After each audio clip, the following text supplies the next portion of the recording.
Good morning. We're here in the studio with our friends from New Hope Pregnancy Center, Tracy Shellhouse and Delaney Walker. Good morning. Thank y'all for Hey, Wendy. joining us this morning. Thank you for having us. Well, we're always excited to have you guys. You do a fabulous job with the center, and you've brought it so far. It's changed so much just It over the has. last couple of years, and you've added a medical program, as we were talking about before we came on air. And give us an update on where you are with the medical program. Well, as we went medical, what we did is we took the pregnancy test we've been offering for, at the point we went medical, 30 years. But they had been self-performed pregnancy tests. They were professional quality, but we didn't have a nurse or a physician on staff. And so we are now able to do a nurse-read test, and then healthy counseling for pregnancies and things like that. But the big addition that I think is probably one of the most important things is now we can offer ultrasound services for those that are facing an unplanned pregnancy.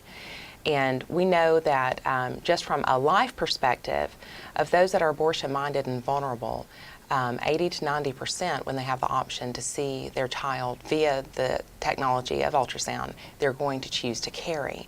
And so that's huge. And the immediate impact we've seen, if you look at our numbers up through June, as far as our pregnancy test and medical clients, as far as those that would be coming in for healthy pregnancy counseling, nurse counseling, and things like that, versus once we went medical, we have saw a 207% increase in pregnancy test and a 281% increase in medical clients. And that's one thing, as we were talking with our donors and supporters, we explained this is important and our community will respond. And I think in a matter of 5 months, looking at numbers like that, we're definitely seeing a response. Absolutely. Well, and because of your increased numbers and the services that you offer, you had the walk run Yes.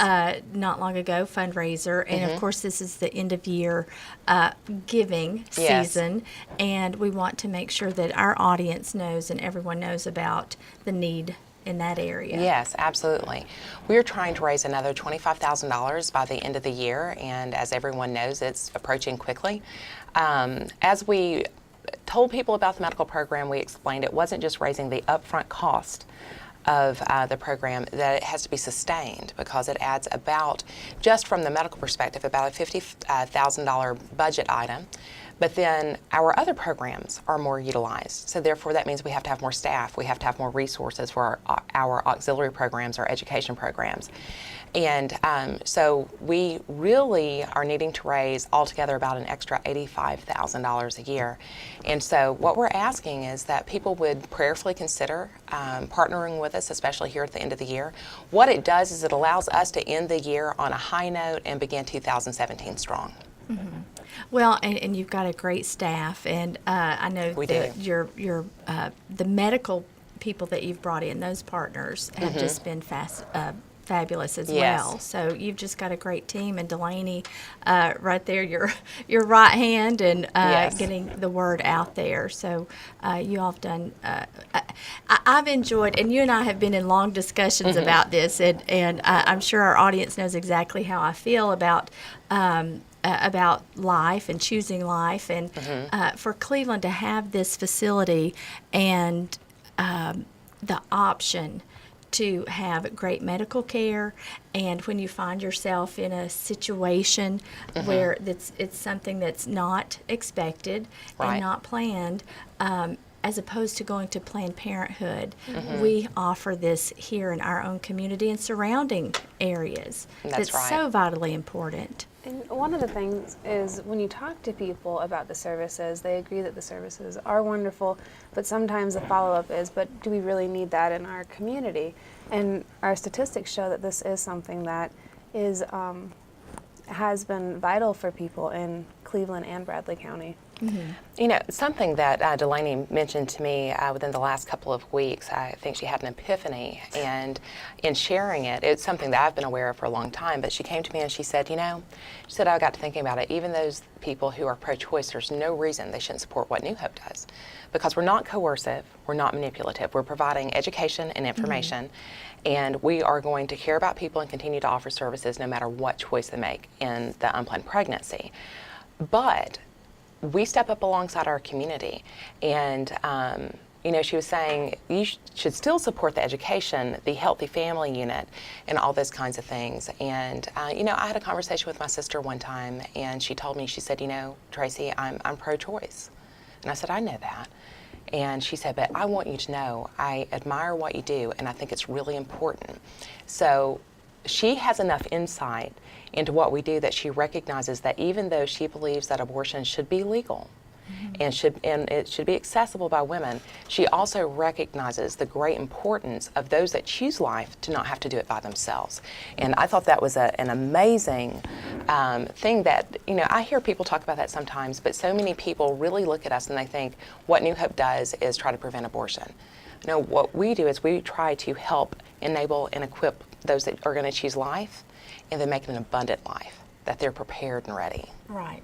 Well, and that's a good point because, you know, it doesn't matter what stage of life that you're in. If you're not expecting to get pregnant, Yes. and that happens, you don't know what to do. And your immediate thought is, you know, I didn't plan this. I need to take care of it. And just like the name says, you know, this gives people an option and hope that their situation is not dire, that it's something that you know, the Lord can be a part of this and walk them through it, and you all are here to help in that situation, and just to give people, you know, that the light at the end of the tunnel, and that it's not a place of you know, shame or darkness or Right. just being upset about it. And you know, I want people to understand that you know, this is a life. It is a life. Yeah, sometimes when people come talking about shame and darkness and everything, sometimes when people come to us, it's like they're in a dark room and they can only see, like they have a flashlight, like a pen flashlight, and they can only see one part. And what we really want to do is when they come to us, kind of shedding light, like you said, on everything. Because there's a lot of maybe perspectives they haven't considered, and different resources they didn't know were available to them. And that really is where a heart is stepping up alongside these people. And no matter their choice, knowing that they are loved and we're there for them. Yes, well, and that's it. Just walking along, holding their hand, and being supportive, no matter what. And that's what you all do. You're just so good at it. And I think because your heart is so for that individual and family who's going through a time that they don't know what to do and they're confused, and just shedding light on it, giving them the truth about what's happening in their world, that it just changes lives for the better. And then you do, you know, the counseling that you offer, and then there's so many more things that you guys do. We've got great nonprofits in our community, We and do. you all are just right there at the top of the list. I love everybody, and we want to make sure that New Hope is taken care of, especially here at the end of the year. Well, you know, one of the things is we do have a lot of great nonprofits in the community, and because we are a community that's spread out, we do have some that are providing some of the same services. One of the things that's unique about New Hope, though, is we're the only ones doing what we do. Yes. We are the only stop for those that need the services that we're providing. And, you know, I think that in and of itself is a pretty good plea as to why we need to stand with New Hope. And one of the things I love about New Hope is even those that are paid staff, they're also donors. I mean, we stand behind what we do. Our board members aren't there just to offer direction. They also stand with us financially. And so even us, here as we come into the end of the year, and many of us are monthly donors, you know, we're not just saying we think this is a good thing. We're not just doing it with our daily lives as far as work. This is something that we are behind. And honestly, I believe if the Lord moves us on someplace else, even if we're in another community, we're still going to find a pregnancy help center to get behind, because we believe this mission is that vital. Yes, yeah. Well, I appreciate you guys being here and just sharing once again the New Hope story and how far you've come, you know, just making changes and meeting the needs of individuals in our community and surrounding areas. Oh, thank you so much. Thank you, Winnie. All right, and if you want to give or donate, Tracy, I know her information's been up on the screen, and do you want to give the number one more time if people have questions? If people would like to get in touch with us, they can call us at 423-479-6600. 6683, and they can always go to our website at New Hope PCC for PregnancyCareCenter.org, and it's very, very easy to make a donation or to partner with us from there, or shoot us an email and ask questions. Yes, yes. Just email, ask questions, and don't forget to give this season. Thank you for joining us, and we will see you back here after our break.